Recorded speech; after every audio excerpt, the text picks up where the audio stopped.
The Tailor's Curse, a haunting encounter. The Tailor's Curse. Daniel was just passing through a small, out-of-the-way town with a gas station, a diner, and, oddly enough, a men's clothing boutique that looked like it belonged on the streets of Paris, not in this forgotten place. The sign above the door read, Madame Laverne's Fine Tailoring. Something about the shop caught his eye. The mannequins in the display window were eerily lifelike. Their eyes seemed too glossy, their skin too textured. One of them, a man in a sharp navy blue suit, had his lips slightly parted. Daniel swore he saw them move. "Help me." Daniel blinked and stepped closer, but the figure was still. Just a trick of the mind, he told himself. Still, unease crept into his stomach as he pushed open the heavy wooden door. A bell tinkled above his head. The air inside smelled of old fabric, lavender, and something faintly metallic.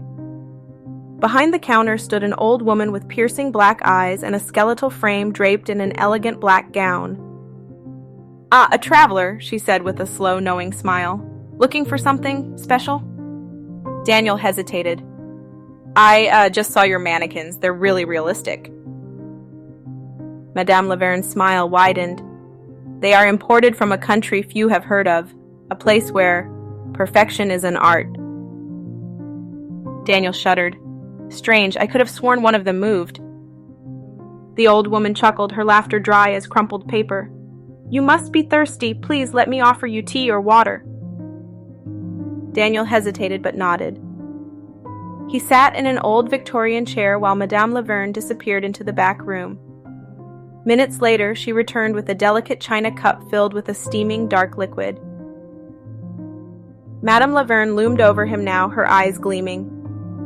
"You have a wonderful frame," she murmured. "Strong, well-formed. You will be one of my finest pieces." As Daniel took his first sip of the strange tea, Madame Laverne leaned forward, her bony fingers laced together on the counter. Her black eyes studied him with unsettling intensity. "So, young man," she murmured, "where do you hail from?" Daniel blinked. His head felt slightly heavy, but he managed to answer. "Just passing through, heading to Seattle."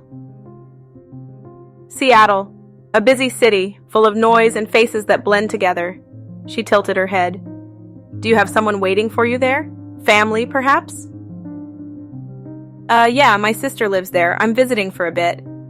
He rubbed his temples. The tea had a strong aftertaste, coppery. "This tea is different." Madame Laverne smiled faintly.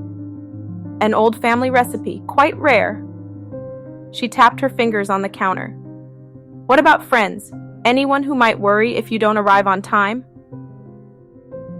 Daniel chuckled uneasily.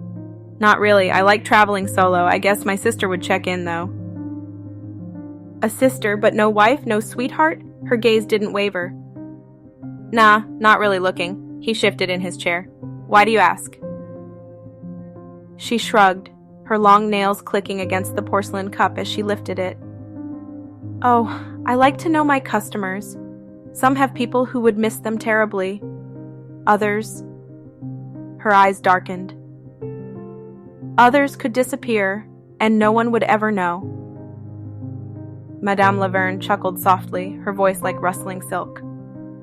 "Forgive me, I meant no harm. I simply enjoy unique individuals. The ones who wander into my shop are always special." Daniel tried to stand, but his limbs felt heavier than before. His fingers tingled, his skin felt stiff. "What the..." Madame Laverne watched him with an expression of serene satisfaction. "Yes, you'll do nicely," she whispered. Daniel's vision blurred. The last thing he saw was her reaching for a silver needle, her lips moving in an ancient chant. By morning, a new mannequin stood in the shop window, his frozen face still bearing the faintest trace of terror.